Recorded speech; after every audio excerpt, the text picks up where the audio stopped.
तो उस दिन सीखा था असर्टिव सेंटेंस दो प्रकार के हैं, जो कि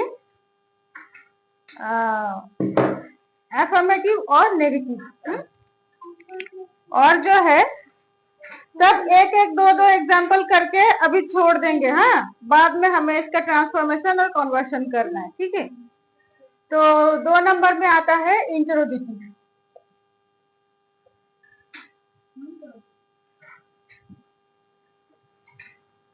इंटरोगेटिव यानी प्रश्न सूचक।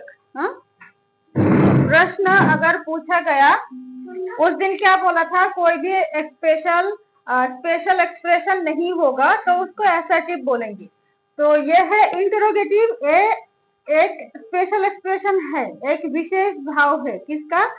इसका जो जिस भाव का नाम है प्रश्न। कौन सा? ये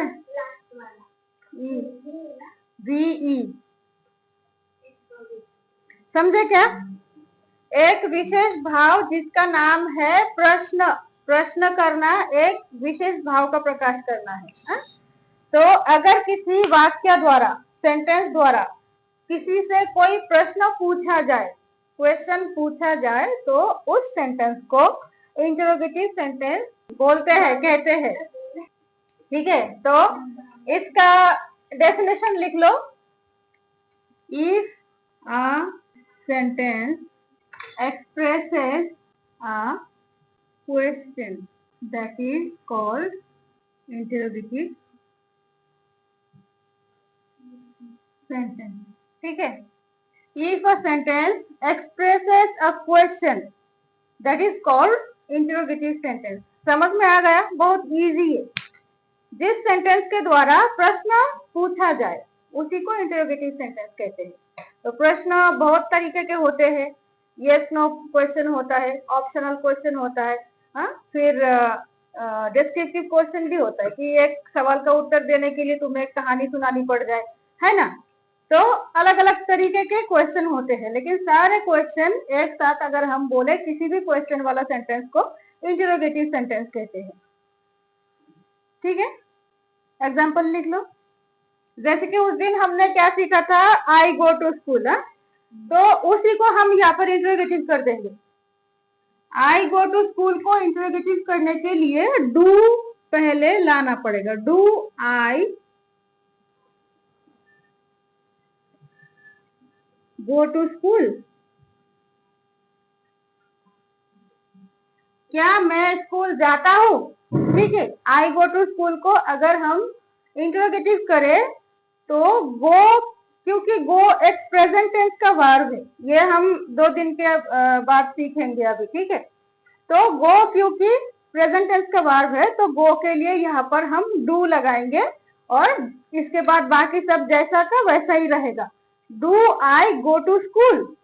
अगर यहाँ ऐसा होता, ही गोज टू स्कूल, हाँ, टू स्कूल, अगर ऐसा होता तो इसको हम इंट्रोगेटिव करने के लिए डू नहीं लगाते। डू लगाते, लेकिन डू के साथ यहाँ का जो एस होता है ना, इसको कट करके यहाँ लगा देते। ठीक है, does he go to school? तो यहाँ पर क्वेश्चन मार्क दे देंगे, तो ही गोज टू स्कूल का इंट्रोगेटिव हो गया। थोड़ा सा ये मिला ना, अंदाजा मिला कि कैसे करते हैं। बस अभी थोड़ा सा सीख लो, बाद में डिटेल में सीखेंगे। Do I go to school, does he go to school, तब यहाँ पर गोज नहीं रहेगा। ठीक है, गो हो जाएगा। इतना 2 एग्जाम्पल लिख लो, हो गया, इंटरोगेटिव हो गया। ठीक है, तो इंटरोगेटिव के बाद क्या लिखा था, इंपरेटिव से ऑप्टेटिव। देखो इंपरेटिव ना, इंपरेटिव, इम्पेराटिव ऐसा होता है। ठीक है,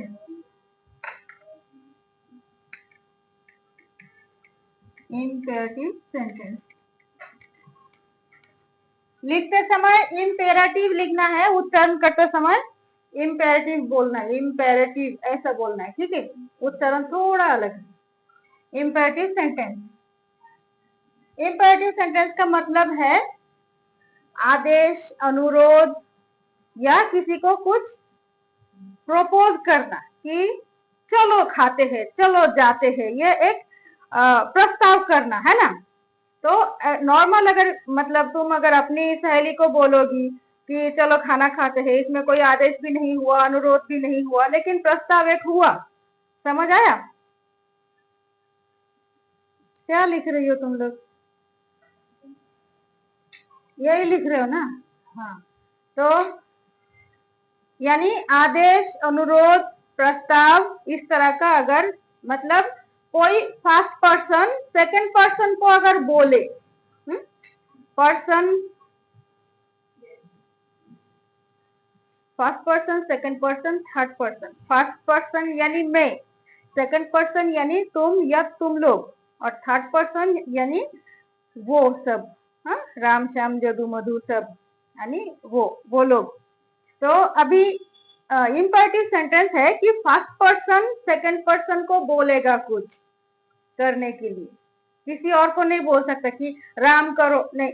राम, अगर तुम राम हो, अगर तुम्हें बोल रही हूँ राम ये काम करो, तुम अगर सामने हो तो ठीक है, जो सामने नहीं है वो तो तुम नहीं होगे।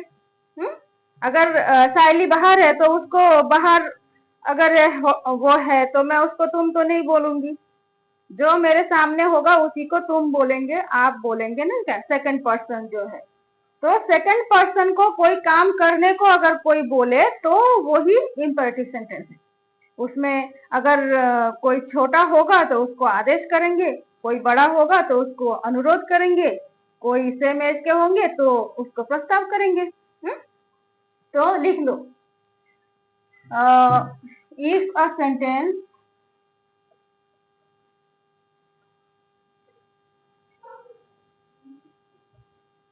expresses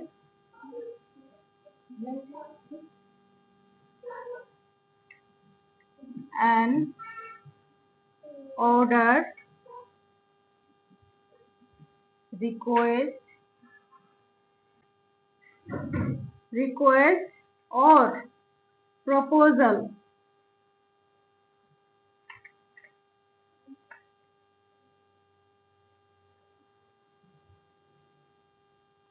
that is called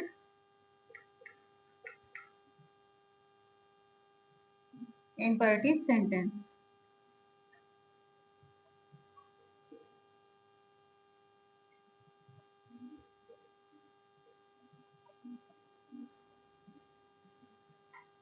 ठीक है।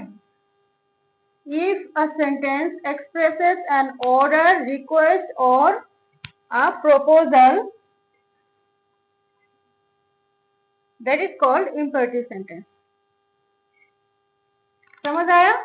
उदाहरण जैसे कि do this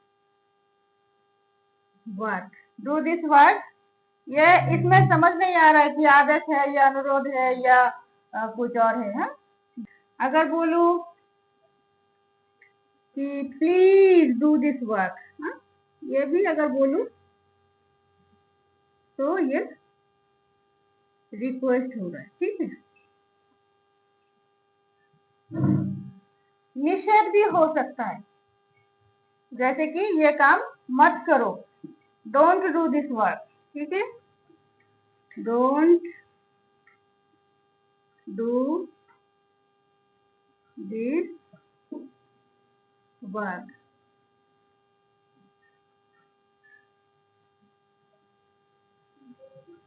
must do this work. ठीक है, तो एक ही सेंटेंस को हमने आदेश भी बना दिया, अनुरोध भी बना दिया और प्रपोजल भी बना दिया। देखो, डू दिस वर्क नॉर्मली बोल रहे हैं, समझ नहीं आ रहा है कि सामने वाला कौन है, हा?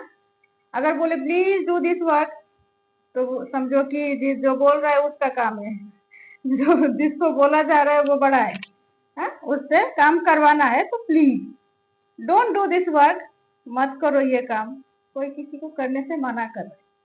और मस्ट डू दिस वर्क, ये काम जरूर करो, आदेश हो गया। ठीक है, समझ आ गया?